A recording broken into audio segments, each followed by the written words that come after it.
Welcome to the Ice Guys, presented by the Hockey Podcast Network. Wednesday, May the 5th. Happy Cinco de Mayo today, for those of you, celebrating. And that's why Jimmy's got the Mexicano flag in his background, in his backdrop today on the Ice Guys show. For those of you, of course, that are watching on YouTube, that is live or archived. If you're listening to the podcast, you're wondering what the hell we're talking about. But yes, Jimmy has a Mexican flag in the background of his shot as we record this show. We got a big Wednesday slate, one of those weird weeks where there's actually more games on a Wednesday than there are on a Tuesday, which doesn't often happen, but it is today. Jimmy Murphy with me. We'll get right into it. We'll start with Nashville, Columbus, first game on the rotation order of this Wednesday night slate. Nashville currently minus 175 road favorites, total 5 shaded to the over. It's very simple for the Nashville Predators. A win tonight and a regulation loss for the Dallas Stars against Tampa Bay. And we'll be talking about the Nashville Predators clinching a playoff spot. It's very simple. So you would expect focus for this Predators team. They got the job done in overtime against Columbus, although we warned you, Columbus wouldn't make that game very easy for the Nashville Predators the way they've played lately. And that's exactly what happened. The effort was pretty solid overall, but the Predators prevail. The Predators have earned a point, by the way, in 19 of their last 25 games. 18-6-1 during that run. That's the run that has gotten this team basically into the playoffs. So we'll definitely take a look and see what that means. But definitely that means that's what's given them the edge to make the playoffs here. This great run that Nashville's been on. And really it's because they finally said, you know what, Pekka Rinne, we're sitting you down. We're going to roll with UC Saros for all these games. Look, getting Matthias Ekholm from injury back in the lineup, among others, Ellis as well. That's helped strengthen the blue line, and they've had some spark plugs offensively step up for them, including Eli Tolvanen, the young Finn, for this Nashville team. So then to give them credit, Sissons has been an offensive force lately as well. They've just played their best hockey at the right time, and a team that we were all leaving for dead about a couple of months ago. Here they are, a win and a Dallas regulation loss away from making the playoffs here in this one. The total is 5.5, depending on where you shop. Certainly, I'm not looking at an under with a total that low. It could stay under. You are talking about two teams that probably prefer a lower scoring game, but I just can't touch an under when it's when there's fives out there like there is for this game. Nashville, certainly, you're seeing, Jimmy, lately, these teams that are like a win away from clinching a playoff spot, they're getting the job done. They're really putting their foot down and getting it done. So, look, I was kind of interested in Columbus and the draw the other night. I'm probably not quite as interested in that tonight. So probably a game I'm going to end up being not involved with from a betting standpoint. So I'll pass on it. What do you think, Jimmy? Nashville, Columbus. You know what? I have a bigger theory on that, what you're saying there. I've noticed that as well, that, these teams are really just not taking their foot off the pedal. They want to get it done right away, and I think that, it's from both ends, from the team that's on the, that wants to clinch, and also the team that's playing them that is, when it's a team that's out of it, like Columbus. Look, we've talked about it how many times, how grueling this season has been, right? I mean, how physically and mentally grueling this has been for these players, right? So obviously now you have a chance to make it all worth it. I mean, I think a playoff berth this year feels a lot bigger than it has in the past, just because of everything these teams have gone through just to get to this point. Of course, they want to win the Stanley Cup. That's the ultimate goal. But just to get to this point and be able to do that, and at least we can go home with something and say that this was worth it. And on the flip side, you got the other teams that, whatever. I mean, they might just be like, hey, I just want to get the hell out of this season. I just want to start spending time with my family, getting back to normal, getting my vaccine shot, doing things I couldn't do before. So, yeah, I think the mental aspect of that whole dynamic has changed completely. So that's a great point by you to bring that up.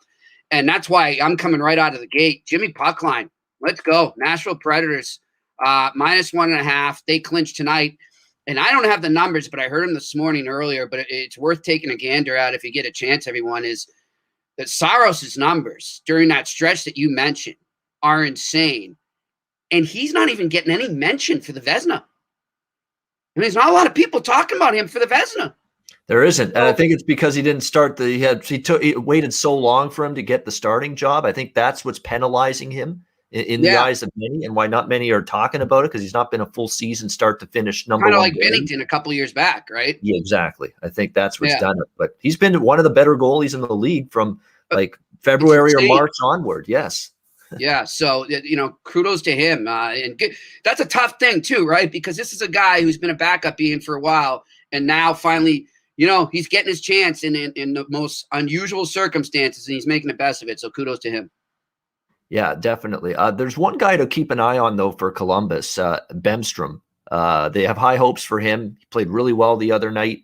Talk about a guy maybe to sprinkle a player prop or two on points or to score a goal. Definitely Emil Bemstrom here for this Jackets team. So late, getting more minutes too, because that's what Torts is doing. That's what coaches do when their team's out of the playoff mix. They're going to experiment. They're going to give some younger guys some more ice time, more responsibility, more opportunity, essentially. And Bemstrom, one of those guys lately for the Jackets. So that's definitely something to keep an eye on as well. Next game, we've got the Dallas Stars taking on the Tampa Bay Lightning. Tampa Bay minus 160, home favorites, total 5.5, shaded to the under in this one. Jimmy said that Nashville is in the playoffs if they win.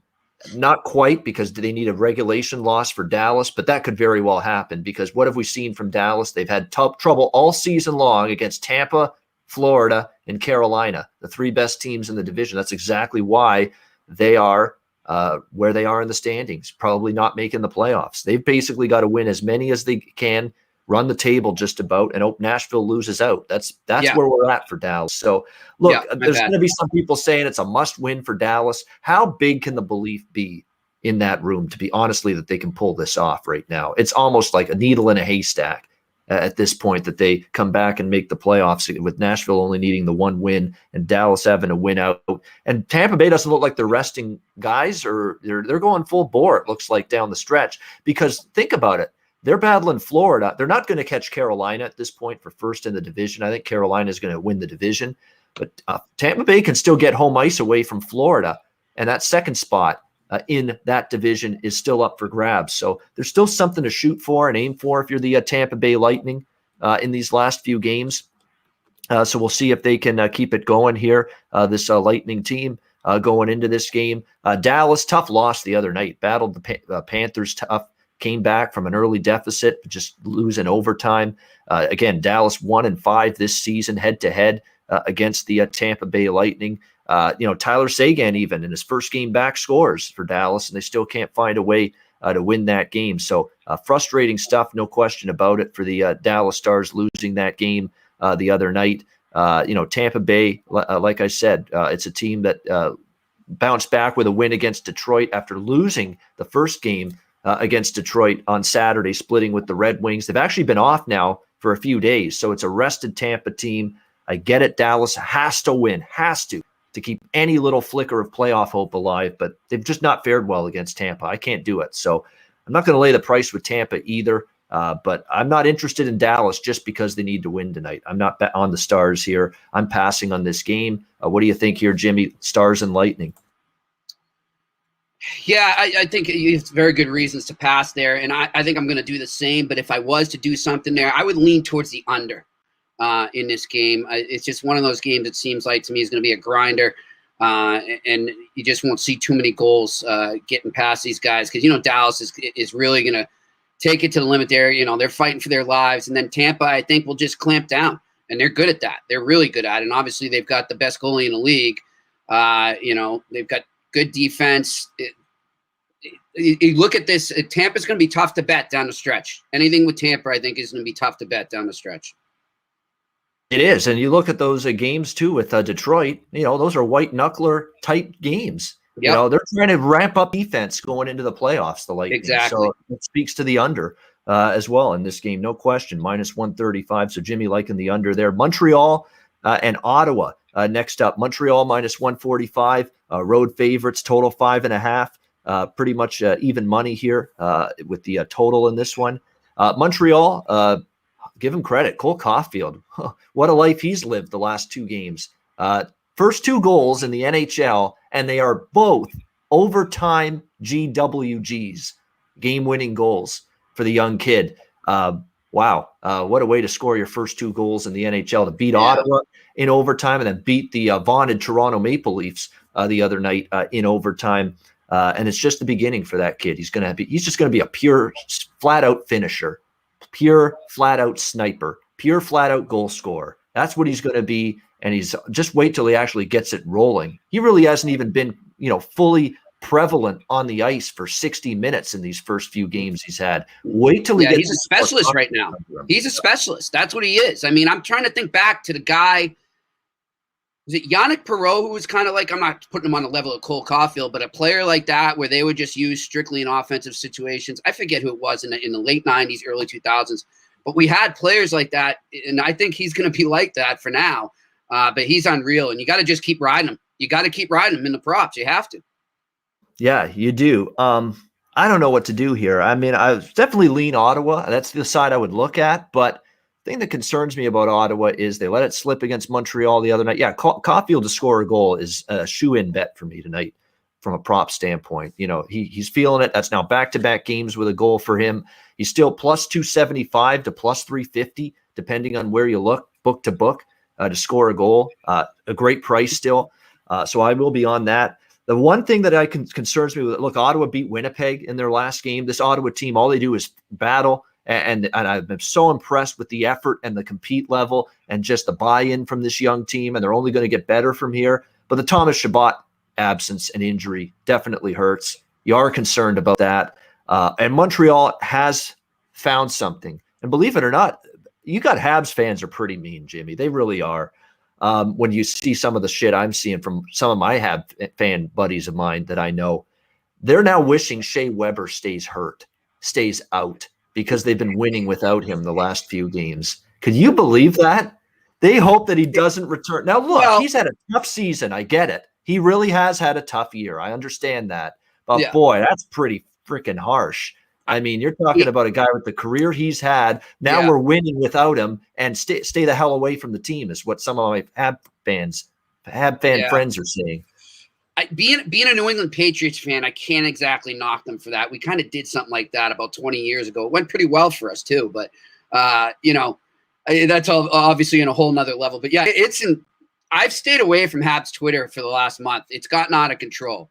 It really has. Like they're just insane up there right now, and you can tell they're all locked up. They're all on lockdown, right? They 8:00 curfew, and so they're probably losing their minds, and they just need this team to keep going and make a run in the playoffs, or they're going to lose it. There's going to be riots in the streets. So yeah, I stay away from Habs Twitter these days.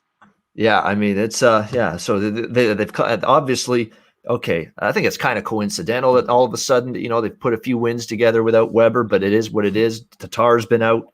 Yeah, why don't you say that about Tatar? They're only saying that about Shea Weber.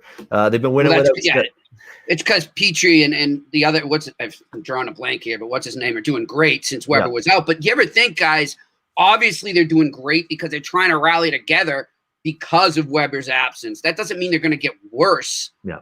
When I get it, it's the old Patrick Ewing theory. I'm showing my age there, but it's just an asinine concept to me. I mean, Shea Weber can do nothing but help you, given the coach uses him in the right situations and he utilizes him properly.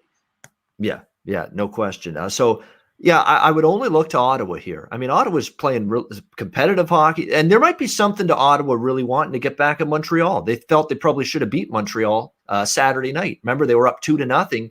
They lost in overtime 3-2, which was, of course, Cole Caulfield's NHL first ever NHL goal to win in overtime. Mm-hmm. I might bet Ottawa. I'm going to keep it small. It's not going to be best bet like it was Saturday, but I still think Ottawa, they come to play against Montreal. They just do. I know Montreal, devil's advocate. Who do they want to play in the first round? Of course, them and Winnipeg neck and neck for that fourth spot. Is there a situation where they prefer Toronto or they prefer Edmonton? I don't know. But to me, I don't really factor that in to my handicap of the game too much. To me, I'm just going to look at Ottawa here at a plus price, a team that's played Montreal tough, lost to them in overtime, maybe a draw too, because you figure it's probably going to be a close game. You could go the draw option at a plus price as well. I'm going to take my chances with Ottawa. Yeah, it bothers me. Thomas Chabot and Josh Brown are out. Hogberg probably going to be in net, but Hogberg's actually been better the last few starts. I still like the way Ottawa plays Montreal.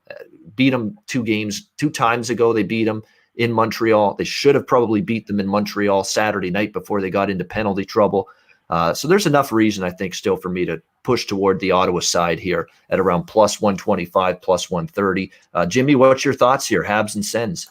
Well, I've been tending to stay away from Montreal games, and that's actually what I'll do tonight, just because I did make my rule that I will not bet the Canadiens again. But I think you said something earlier before you decided to go with Ottawa that I kind of agreed with you on, Ian, is that there is something building here right now with Montreal. There is some consistency. There is some carryover of momentum game to game that we have not seen all season from the Montreal Canadiens, and that's something to be wary of. I can see what you're saying, but at the same time, there's something going on there that we haven't seen with them, and it bears well for Montreal.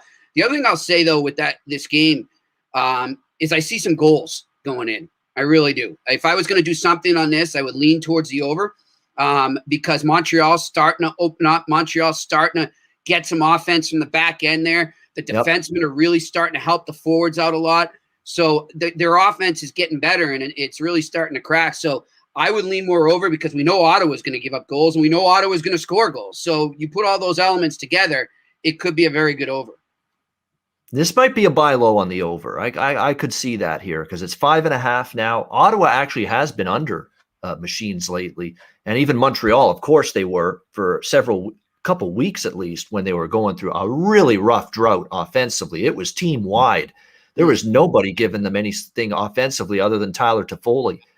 For a couple of weeks. He's still going. Man, what a season he's had. But outside of that, nobody else was stepping up. But now we're starting to see, Lehkonen is chipping in a little bit. Suzuki has gotten it going the last few games. Of course, Caulfield with goals now in back-to-back games.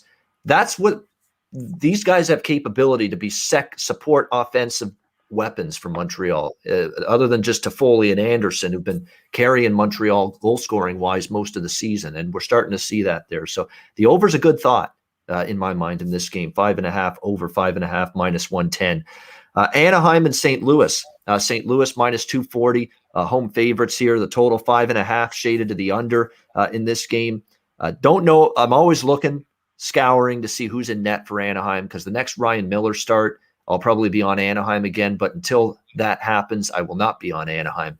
And I think they're going to go with Gibson again. Once again tonight, St. Louis, not pretty the other night. They got a battle from Anaheim, but still emerged as they look to cement for good this playoff spot. They're going to get it anyway. It's just a matter of when exactly do they clinch, but there's no doubt the Blues closing in on that playoff spot. 5-point lead over the Arizona Coyotes. They can move basically just about to the brink of clinching that playoff spot with another win here. But the Blues definitely, look, they've played their best hockey when they've needed it the most. You give them credit. That is exactly why they're in the spot they're in. Ryan O'Reilly been impressive. Robert Thomas, Mike Hoffman, and Jordan Kyrou recently put together a line by Craig Berube, the chief, and those three guys have been excellent lately for the Blues. Robert Thomas, who played his AHL hockey right here in my backyard, Jimmy, played for the Hamilton Bulldogs, junior, I should say. They played his junior hockey here with the Bulldogs in Hamilton. Really good junior player. And now he's going to be, I think, a pretty effective NHL player as well. Hoffman, after he was in the doghouse of Berube for a bit, he's now gotten it going offensively. Kyrou's had a nice season for the Blues. Lots to like here with this St. Louis team offensively picking it up.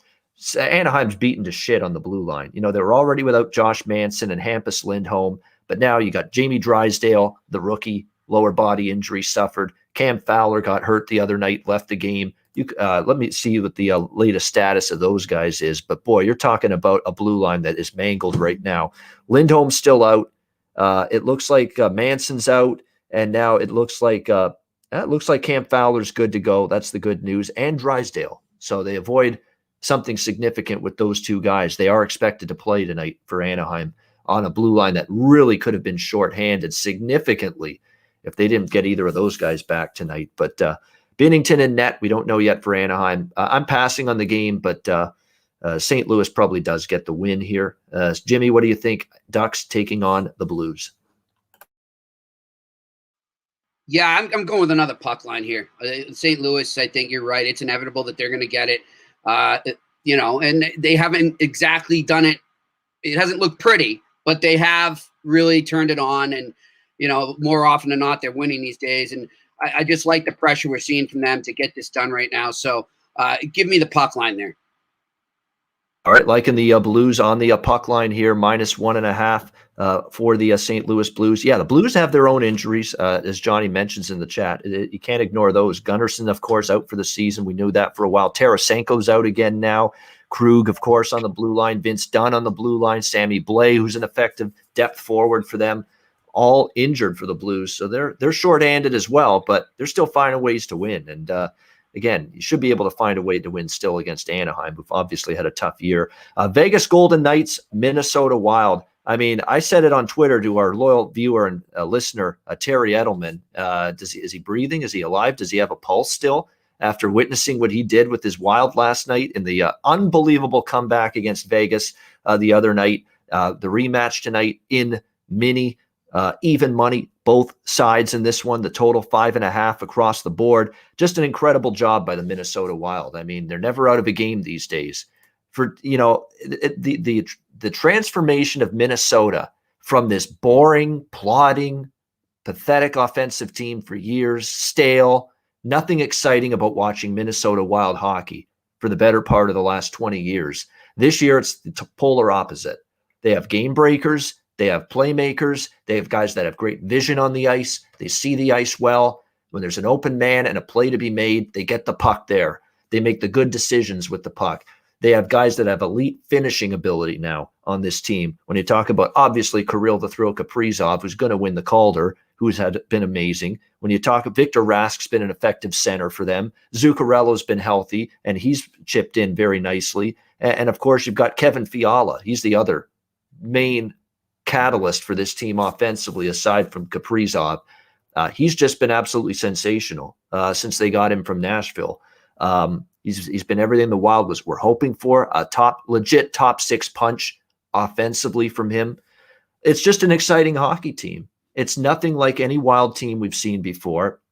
We've had to deal with years of boring, drabby, snorefest hockey under Mike Yeo and then Jacques Lemaire, if you want to go way back in time, to the early days of the Minnesota Wild.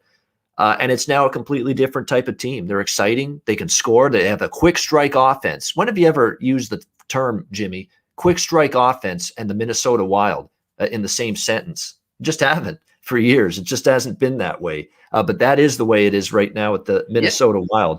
I don't know if you can bet on GM of the year odds. I'm not sure if you can. Bill Guerin could be a good long shot, man. He's done good. He's done an amazing job. Seriously, Yeah. It's kind of an underrated stuff. I'm sure he's not going to win it, but that's quite an underrated story in the NHL. I mean, I know Terry Edelman's been hyping these guys up, but they don't get enough hype. I think this team's fun to watch. Yeah, and their blue line is good enough too. I mean, you've got Dumba, you've got Suter, you've got Jared Spurgeon, Brodin. You've got some solid back enders there. They've got a good combination of skill and kind of lunch pail guys. You know what I mean?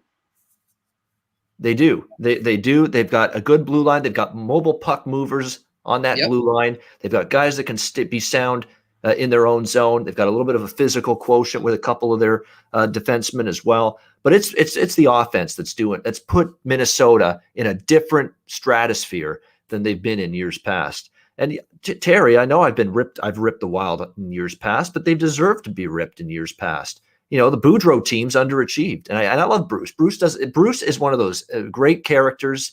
He's doing a nice job on television now for the NHL Network this year. We like Bruce, and he's a pretty good coach. But unfortunately for him, it was always regular season, and that was it. In terms of success he'd have, and for some reason the message wasn't resonating there. Of course, the Mike Yeo years were a disaster. For the most part. Well, again, offense was always an issue, and now they've got legitimate offensive weapons and legitimate top-tier talent, skill, and ability. This is upper echelon skill level now on this Minnesota Wild, and you couldn't have said that for the longest time with this team. So that's why they're a different team. That's why now they're among the top teams in their division, and to be honest, in the conference right now with the way they're playing. But can they beat the Vegas Golden Knights 2 games in a row? A Vegas team that's going to be thoroughly cheesed off that they lost that game the other night to the Minnesota Wild in the final few minutes. However, Pacioretty ruled out tonight for the Golden Knights. So definitely going to be missed in that lineup tonight. Won't be in the lineup. He's day-to-day. So we'll see. And it's going to be a second straight game out. He missed the first game against Minnesota a couple days ago. But you would expect Vegas to be pretty damn pissed and bring that kind of mentality to the ice tonight against Minnesota. However, Minnesota's been good at home. They're playing great hockey overall. They've played good at home against Vegas over the years. So I get the revenge spot. It's two sides I don't want to go against tonight in this spot, in this game. So I'm just going to go with over the total. We've seen high-scoring games with these teams. We see Minnesota has just been an over machine lately with no adjustment at all in their totals. They've been 5.5 game in and game out. Just going to stick with it. 5.5 to the over here with the Golden Knights and the Wild. If it ain't broke, don't fix it. I'm back on the over with the Minnesota Wild like I've been for the last several games. Jimmy, what do you think here? Should be a good one. Golden Knights and Wild. Yeah, count me in as well here. I'm going to do actually 2 plays on this. Give me the over total and then the over in the first period as well. All right, so a double up here. Over first period, 1.5. Probably around even money there, and also over 5.5 for the full game here. I think Vegas in the first period's not a bad look either. You'd expect early in the game maybe Vegas to come out, but can they sustain it for 60 minutes? Because obviously that was their issue the other night.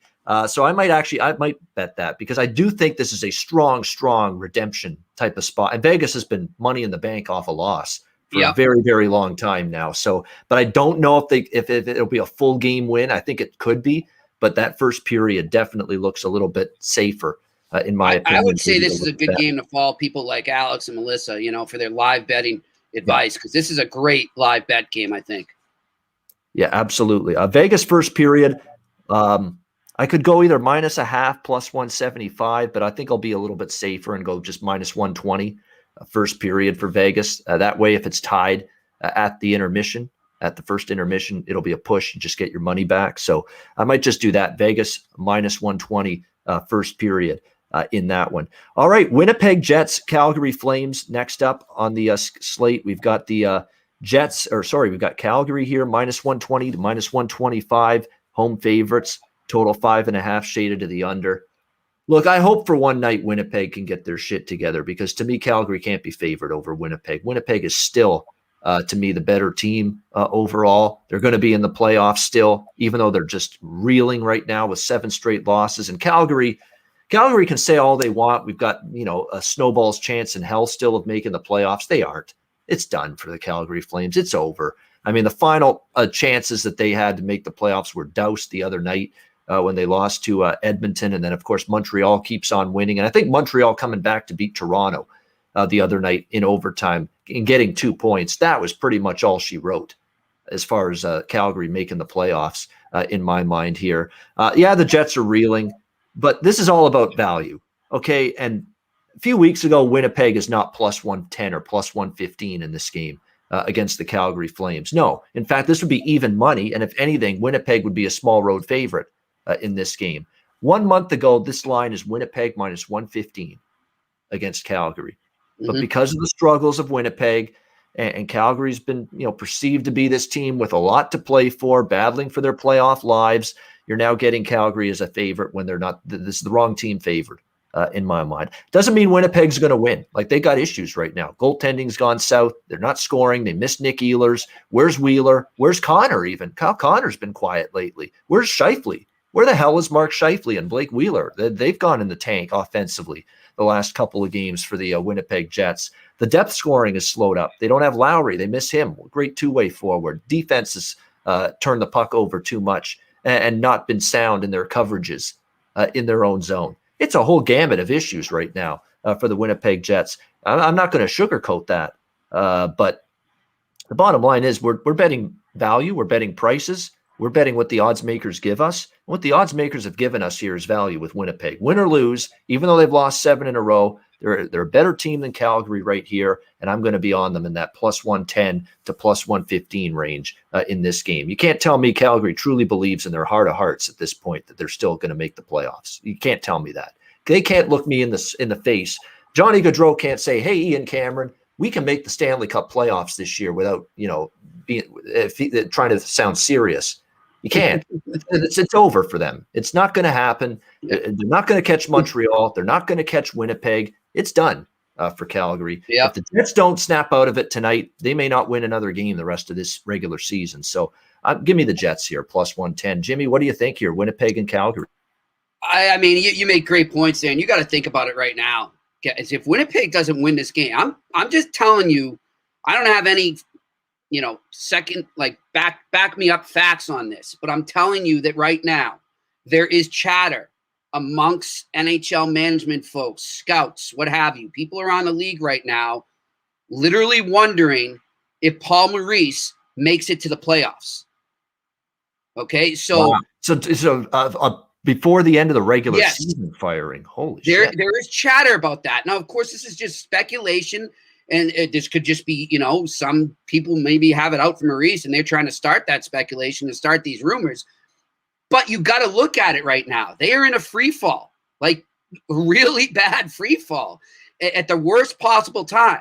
So I think this game right now, if you're the Winnipeg Jets, you got to look at it. All right, do we want to play for him anymore? Do we love this guy? And based on things I've heard from people within that team, they do. Now, I don't like the whole reaction of Scheifele there. He hasn't reacted to the benching. He hasn't stood up like he should and led the way and answered the bell. That's not a good sign to me. But at the same time, this game just means way more for Winnipeg than it does for Calgary to me. They need to stop the bleeding right now. I'm with you. I'm going to jump on that as well. Give me the Jets money line. I'm also going to do another play in this too. Give me the over in this game as well. All right, like an over the total at 5.5, even money, plus 100 on that with the over 5.5 here in this one. And look, it's 5.5 because Winnipeg's offense is dried up. It's come to a complete halt, screeching halt. And Calgary is more of a defensive team these days under Sutter. So that's why it's 5.5. But Jimmy liking the over, and we both like Winnipeg here in this game. It's just funny to all of a sudden, and I'm hearing stuff like that too, that, Paul Maurice, he's walking on a little bit of shaky ground right now for this Jets team. Yeah. But the fact remains, Jimmy, Kevin Cheveldayoff's got to think to himself, I'm responsible too. I thought the one deal I made at the deadline to fix my very, very shaky blue line was Jordy Ben. Yeah. Are you kidding me? You think that's going to fix the problem with your blue line? A depth barely can crack a top 6 on any team, and that's your solution to get this blue line better for playoff time? I mean, come on. Well, go read Elliot Friedman's 31 thoughts from yesterday. Yeah. And go down and find the thoughts that were on the Winnipeg Jets that basically said that Cheveldayoff wanted Maurice to play one of their young defensemen. I forget the name off the top of my head right now. And he went with another guy. And that they're butting heads right now. Like, hey, okay, you got me the roster. Now I'm supposed to coach it. Let me do what I want. Let me play the guys I want. So it's not good there right now. And for people to say, oh, well, why would a team that's going to the playoffs ever do that? Well, go check the New Jersey Devils. Go talk to Lou Lamoriello. It's been done. And it's been done by more people other than them. So it's an interesting thing to follow as we wind down the season. Yeah, I think that was a disappointing trade deadline for Chev. And I like Cheveldayoff. They like the job overall he's done there is very good.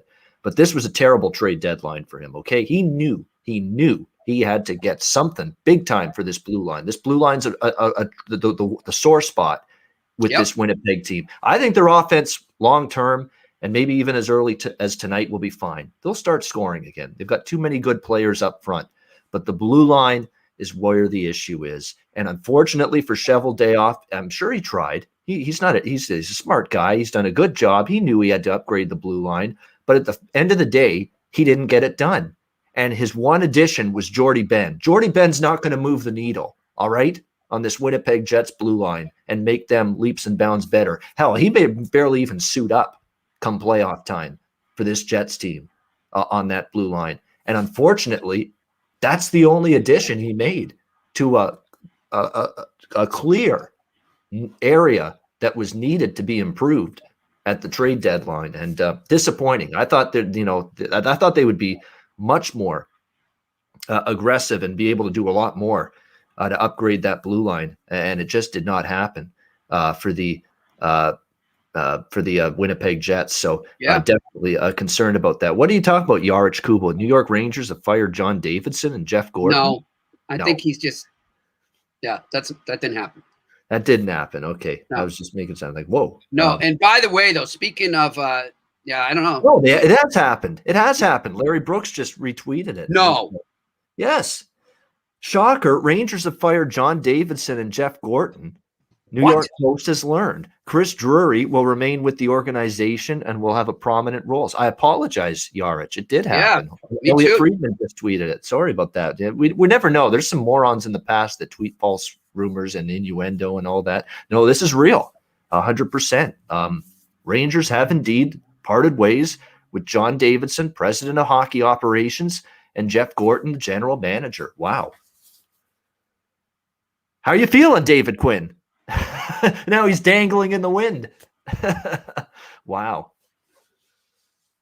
What the? Yeah, that's a lot. Breaking news on the Ice Guys. As we're here's my theory on this. All right, and I know we still got a couple games here. Some game in New York too. I think we're supposed to talk about. I don't know. Do you know who's playing in New York tonight, Ian?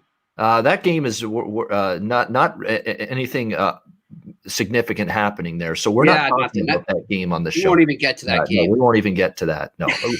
You know what? The cat's out of the bag. We were going to save. You know what I was going to do? You ruined the surprise. Oh, you were really going to take it to the limit, huh? I was going to go through every game. I was going to go through the rest of the card: Winnipeg, Calgary, the LA, Arizona, Colorado, San Jose, and then Ian's worse than me, guys. Ian's worse than me.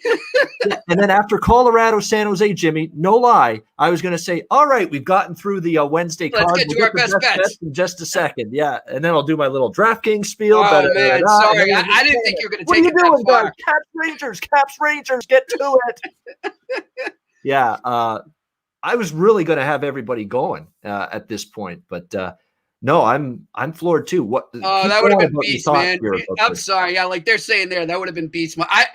That's my bad, guys. I brought the idea in a private chat up to Ian as we started the show, and I just figured, we were getting. But then I'm sorry that the whole Brooks news here triggered that thought in my head. But seriously, regarding that firing, guys, think about this. They go and they post that tweet last night. Do you notice that nobody signed it? That letter? It was just New York Rangers, statement from the New York Rangers. There was no name under it. Correct. Yes. Exactly. Which tells me that Gordon and Davidson wanted no part of that. And then it was ordered from above, and ownership, that was Dolan. And they probably went to him and probably gotten a huge thing with him last night. And then it probably led to a lot of other philosophical differences. But I'm guaranteeing that whole incident last night with that tweet had something to do with it. Because how do you fire Gordon and Davidson right now, considering how well they built this team up? They promised their fans 3 years ago, we're going in a rebuild, bear with us. They sneak into the bubble last year. They're way ahead of schedule. They're doing great building this team. They've got a great goalie. They got a Norris Trophy winner potentially. That's all the work of Gordon and his staff. How in the hell could you fire these guys right now, except if there was a major philosophical difference on something between ownership? This seems to me more emotional than it does using your head and thinking things through. This seems like a knee-jerk reaction. Something happened in New York. I think I don't know if you're 100% right, but I think you're pretty damn close to nailing this one, because you're right. I mean, the job they've done with the line, with the offense, bringing in Panarin, Kako, they draft him, and he's starting to percolate. Zibanejad, of course, has been such a wonderful. That's going to go back in time as just a steal for the Rangers, getting Mika Zibanejad, and look what he's done. Adam Fox is developing right before our eyes as a potential elite defenseman in this league. You've got two good young goalies in Georgiev and especially Shesterkin. They've done a really good job, Davidson and Gorton, that combo. You're right. This is ownership saying you didn't like us going publicly saying we wanted the head of George Peros on a silver platter for, giving Tom Wilson a slap on the wrist, barely that in the eyes of a lot of people. You weren't with us on that decision, John Davidson. You weren't with us, Jeff Gordon. See you later. Adios. You're either with us or you're against us type of deal. I think there's definitely something to that. And you know what the issue is? That John and Jeff would have had with it, and they said it all night on TSN and Sportsnet analyzing the Ranger statement. It's not proper protocol and proper. It's unprofessional way to go about it, saying this guy's unfit, a member of the NHL, of the league, a higher up in the league offices, to say he's unfit and to say he should be fired. You're just not supposed to say that kind of shit publicly. And hello, what do you think it does for the Rangers? Like, what kind of pickle do you think it puts that team in when they're going to need a favor? What happens when one of their players crosses the line, which could be tonight? Yeah, like we're going into a game where the whole world is waiting for us to deliver payback. Okay, everyone is waiting for retribution right now, and if our players don't do it, they're going to be viewed as cowards, okay? And you put us in this position where we're going to need every little favor we can pull in the NHL Department of Player Safety after one of our guys takes out Nicholas Backstrom. Now what do you think is going to happen? You moron. And I'm sure that they said that. And this is what happens when ownership dabbles in shit they shouldn't dabble in. Let the hockey people do their job. Yeah, and that's always been a problem for Dolan especially. I mean, that's always does it with the Knicks all the time. Yeah, that's always been an issue for him. No question about that. And that's always someone that beats to his own drum. And if you're not on the, there you go, Frank Cervelli reporting exactly what I'm saying right now. Yeah. Yep. There we go. Frank Saravalli, who's as good as it gets with Drager and McKenzie and Chris Johnston and Elliott Fried. You go on any of those guys, they're must follows on Twitter when there's breaking news because they're always on top of it. And Frank Saravalli saying, yes, sources say John Davidson and GM Jeff Gorton, they distanced themselves from the team statement that was issued on Tuesday. They told the executives they did not know it was in the works and they really wanted no part of that. So there we go. So we got Rangers shit show off the ice. We'll get to that game. There's so much to dissect now. It's like, man, it's a mind fuck, now trying to compartmentalize all the different things and factors and situations surrounding that Capitals and Rangers game tonight. But yeah, I mean, that's not merit to fire these two guys in my mind for the job they've done with the on ice product with this New York Rangers team. And like I say, I get it. I get why Jeff and John feel that way. It's never been done before to break protocol, break, the ground rules, so to speak, to basically vehemently, publicly excoriate a higher up ranked official in the NHL league, with this case being the head of player safety, George Peros, and they'd feel that way, the NHL, I guarantee you, Bettman and Daly, when they saw that statement, they probably had to, I thought they probably had to pick themselves up off the floor from shock or something when they saw that was being said publicly about one of their ranked officials. But they'd feel that way about, like, if you're going to publicly blast the marketing person, the marketing department for the NHL, they'll take issue with that. They're going to stand up for their guys. Or they're going to have an issue with you publicly saying he's got to be fired. He's got to be out on his can. They'll be angry about that, the NHL, in any department. I mean, they would stand up for one of their guys, and it's just not typically something you see happen, or teams say that publicly, that, hey, this guy's unfit. He needs to be fired. It's the first time I've ever seen it. This is nuts. It is, yeah. And now the GM and a president of hockey ops and a GM who've done a magnificent job for the most part with this team. They've had their odd mistakes here and there. Don't get me wrong. D'Angelo, of course, being one of them. But nevertheless, for the most part, they've done a good job based on merit, based on performance. They should not be losing their jobs, Jimmy. Simple as that. It's just, wow. I'm sorry. I'm just dumbfounded right now, guys. Yep. I mean, this is like, let me just tell you that, for our viewers out here, I'll just give you a little inside info here. Like, Jeff Gorton and John Davidson, amongst their peers, are just respected beyond belief. Like, people look at Jeff Gorton and the job he's quietly done, and he's one of these guys that doesn't seek attention. He's not in the spotlight that much. And they look at what he's done with that team since he wrote that letter to the fans. And then John Davidson, of course, who is a great ambassador for any team he's ever worked for the game itself. This is just, wow. It makes no sense. Yeah, he's respected because he's done a good job. How he's carried himself off the ice. I mean, this is this is like, this is like firing a GM that just won the Stanley Cup or the previous season. It would be that's what this is. This is because on merit and performance, these are guys that shouldn't be losing employment right now with what they've done, with what they've accomplished, with how they've built this team. And if you're David Quinn, say what you want. I've been on the fence with Quinn. I don't love him, but I don't dislike the job he's done either. But obviously, this is bad news for him because this is a house cleaning. They're going to get a new GM. He's going to want his own guy.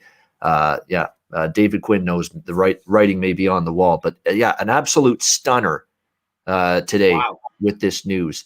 And we'll try to pick ourselves up off the mat and try to finish off the last 3 games of this card. Colorado and San Jose.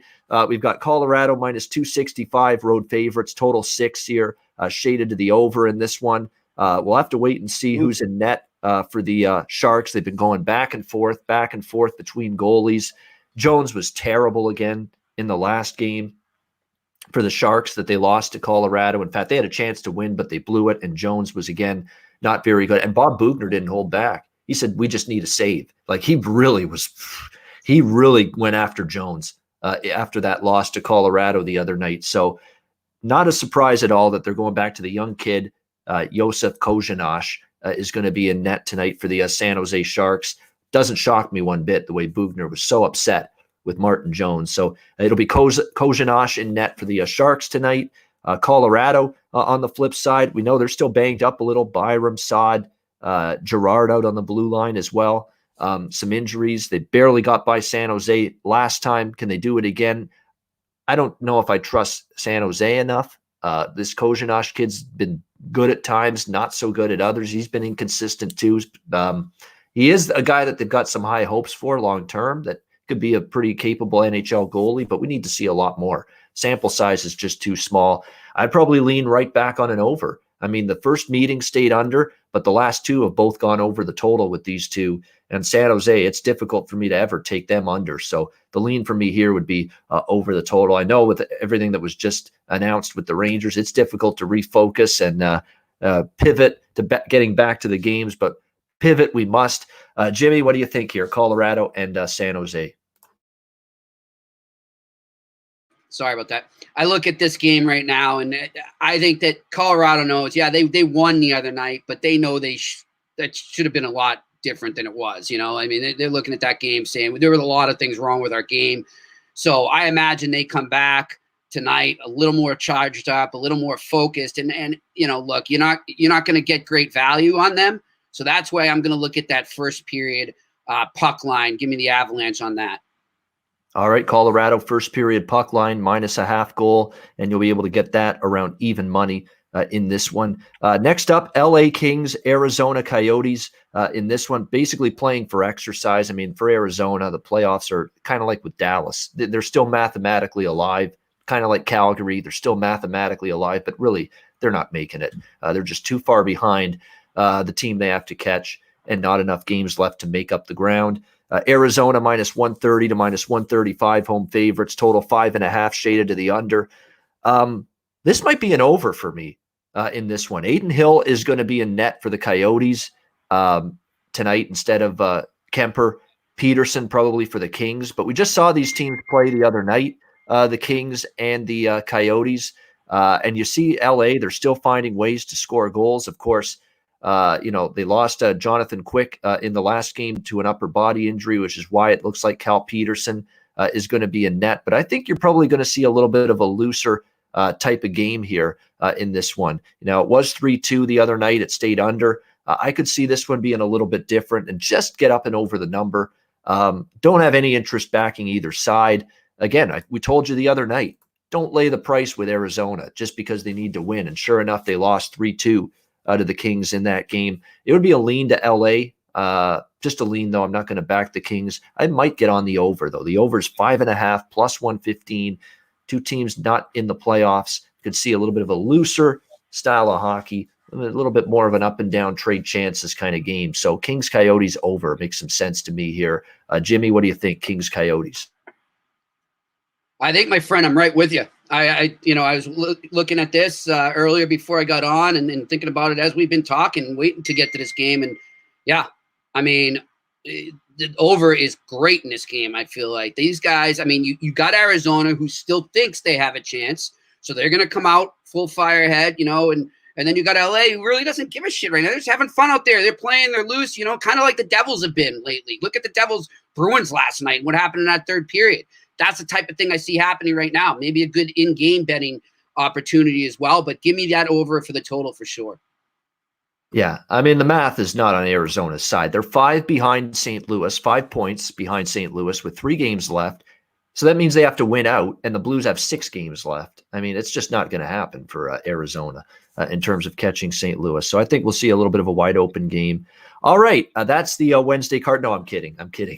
We do have one more game left. See, that's what I was going to do. Yeah, and then yank everybody's chain and think we weren't going to talk about, obviously, the game that everybody's excited and anxious to see unfold tonight. I mean, how could you not be? We're going to talk about it right now. Washington Capitals, New York Rangers. Here you go. Washington minus 135, road favorites in this game. The total 6 across the board. So I have been for the last couple of days.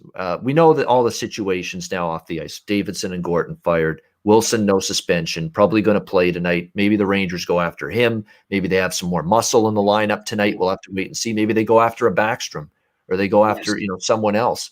They could do that as well. This could get real nasty, real chippy. It should be a very spirited, intense game. But we talked about it the last couple of days on the show, Jimmy and I, and even Alex on the weekend when Alex was with us, that the New York Rangers at that point in time had become a fade team for me, with the fact that they aren't going to catch Boston for that final spot, that they've been losing games to the Islanders back-to-back. They're resting guys. They kept Kreider and they kept Trouba out of the lineup over the weekend due to injury or maintenance or whatever the case. And it was just writing on the wall. Does this team, they don't look like they give a shit anymore. And they did lose, of course, to Washington in that crazy game the other night with the Wilson incident. Panarin, of course, left that game after what happened, after getting roughed up by Wilson. And now he's out for the rest of the season, won't play another game, so they're without him tonight. But a Rangers team that previously you think they're just going to go quietly into the night the rest of the regular season, now you got to re-examine things after what happened the other night and say, did you just wake them up? Do they have a reason to give a shit now? Do they have a reason to come out full bore and really try to beat this Washington Capitals team tonight? I think the answer is yes. That if there's one game that the Rangers are going to rise up and play it like a meaningful playoff game, it's going to be tonight against the Washington Capitals after everything that went down just a couple of nights ago between these two teams. So I was on Washington. We all really liked Washington going into that game the other night after back-to-back losses to Pittsburgh. Even without Ovechkin, Ovechkin actually came back in that game, but you can pretty much say he didn't play. He got injured, and after one shift, he left the game and he didn't return. Even with the absences for Washington, TJ Oshie was away from the team, passing of his father. Real sad to see that, obviously, and he was very close with his dad. So that's why he was away from the team, but he's back with them tonight. They're actually going to wear an emblem on their helmets in honor of TJ's father, so very good to see that. But they've also got other personnel issues. Ovechkin's out again after briefly returning the other night. Kuznetsov's out with COVID issues, plus just being general pain in the ass issues for the Washington Capitals right now. Missing team meetings. Had another issue where he broke COVID protocols earlier in the year. I think the Capitals are getting fed up with his antics a little bit. Samsonov's out. So there's still some key contributors out here tonight for Washington, including Ovechkin. It'll be Vanacek and Georgiev in net. I'm not rushing to lay the price with Washington here. I know I had them the other night, and they're still the better team. They've got a lot more at stake in the standings, obviously, battling for first place with Pittsburgh, who won last night. So it's very imperative for Washington to keep pace. But the Rangers are going to give a shit tonight. I'd be shocked if they roll over tonight and have no effort and look lethargic. They should be charged up. I expect them to be. Now, there's a shit show going on in the front office now, clearly, with what we've just heard in the last 30 minutes with Davidson and Gorton being canned. So how does that impact them mentally? Who knows? Look at all the layers. Look at all the factors you can talk about going into this game. It's absolutely insane. So I'm going to wrap it up by saying this. Washington's the better team. I'm not betting against them. But the Rangers, with their charged up mentality and waking up the beast with that Wilson incident the other night, I'm not going against them either in this game, the Rangers. So what do I see happening? I see a chippy game, a lot of penalties, a lot of power plays. And you know what we see when that happens? And the refs are going to have a tight whistle tonight. I'm sure they've been instructed. Tight whistle. Don't let this shit get out of hand tonight with these two teams. Keep both teams in line. Don't let it get nuts. Don't let it get batshit crazy. If you need to be extra lenient, if you need to be extra tough with the calls tonight, do it. So I think we're going to see a lot of penalties, a lot of power plays. And usually when you get that, what do you get? More chances for goals and ultimately more goals. So I'm on the over here in this game, over the 6 in this one. The side is too tough. I think Washington is and Washington might want to come back at the Rangers and maybe show that, hey, we're coming back too in this game, and we don't appreciate what you said about our teammate Wilson. So we'll have to wait and see on that. But the Rangers, I think, for one game, Jimmy, for one game tonight, you're going to get a Rangers team that shows up, I think, on the ice tonight. Now, the concern for them is where the offense come from. Kreider might not play again, and Panarin's out, but I think they show up tonight big time, the Rangers, and I think we'll see goals. So I like the over in this game. Jimmy, your thoughts on the game of the century? It's got that feel to it in the NHL tonight, Capitals and Rangers. Well, there's some things that go through my head in terms of analogies to this and what a dud I think we're in for. I don't think anything's going to happen. I think it's going to be really? We all tuned in for that? That's what I think is going to happen right now. Sometimes that happens, Jimmy. You're right. Sometimes we're all stuck in this powder keg and implosion, and it's a very clean game. I mean, if I'm a Ranger right now and I'm looking at the Rangers roster, am I not looking at, all right, well, TJ Oshie just lost his dad. I'll stay away from him. But Nicholas Backstrom looks like a good target. Yeah, they're doing that. They're totally looking at guys right now to go after and even to score and send a message. They totally are. And for anyone that thinks that doesn't happen and, oh my God, that's barbaric, well, go back and live in your cave, because it happens. It's happened throughout the course of the NHL. It still happens, and it will always happen until the NHL does something about not letting us get into these situations. That's just the way it is.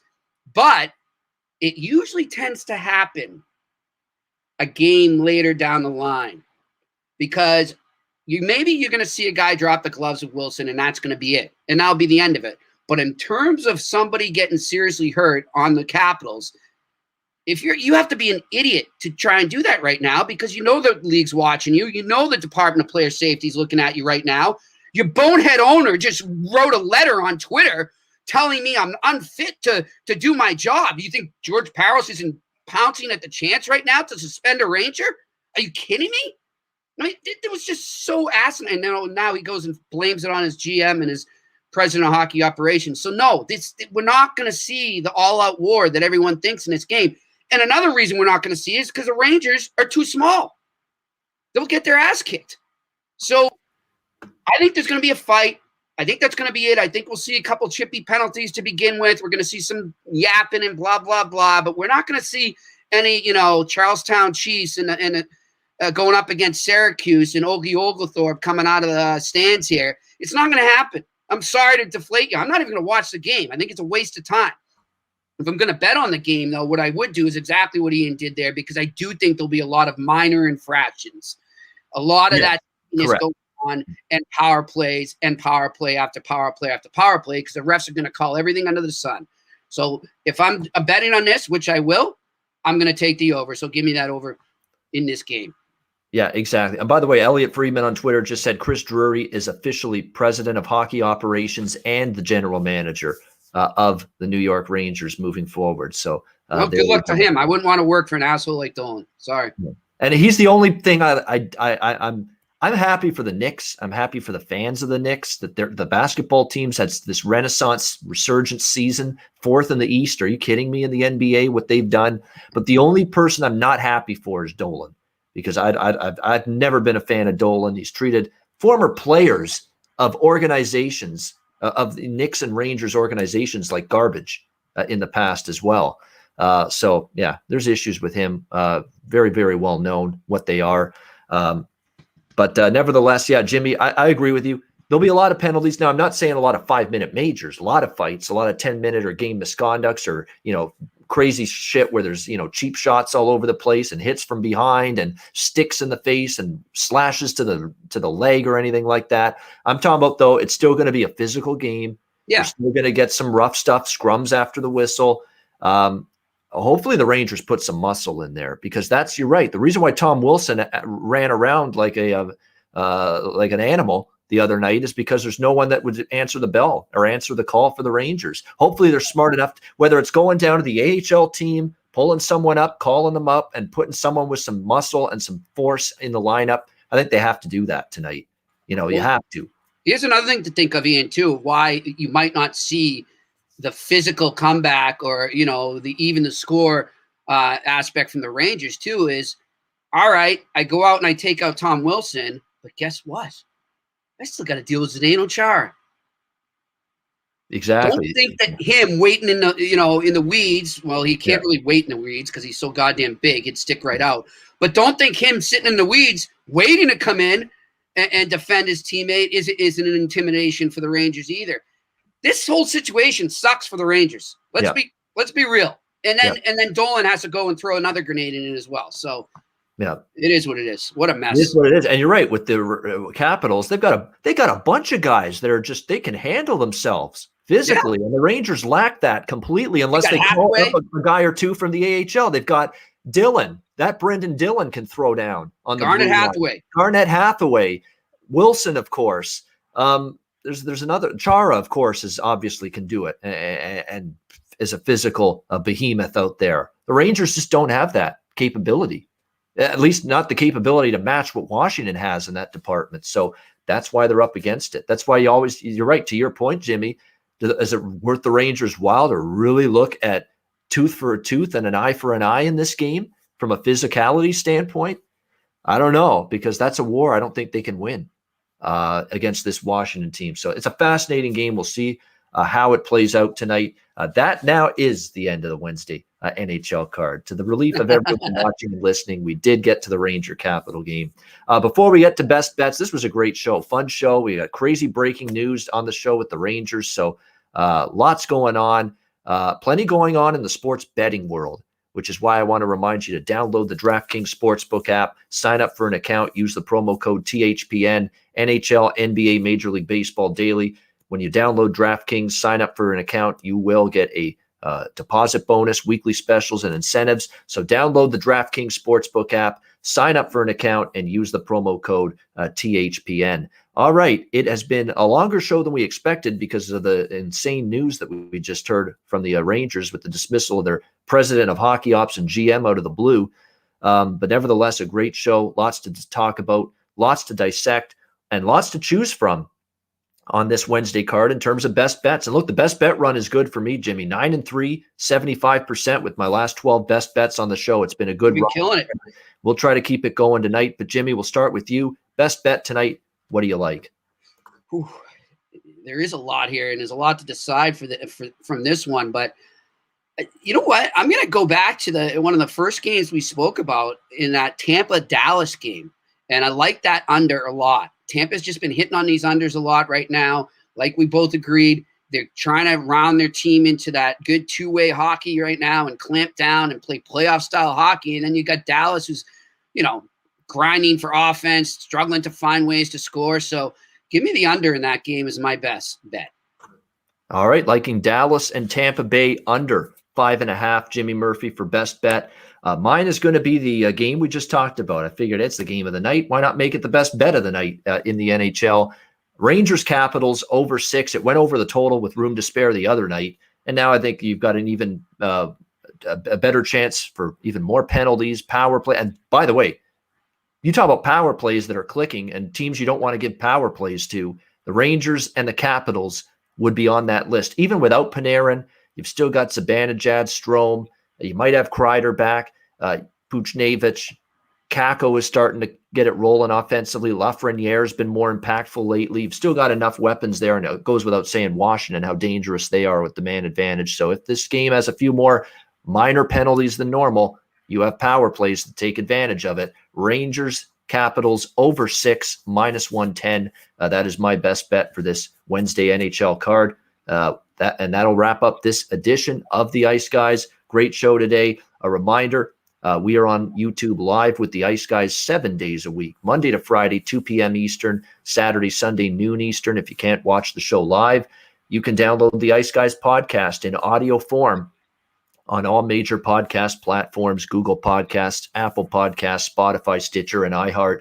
For Jimmy Murphy, I'm Ian Cameron. Have a great Wednesday night. Enjoy the games and good luck. Happy Cinco de Mayo. Happy Cinco de Mayo as well.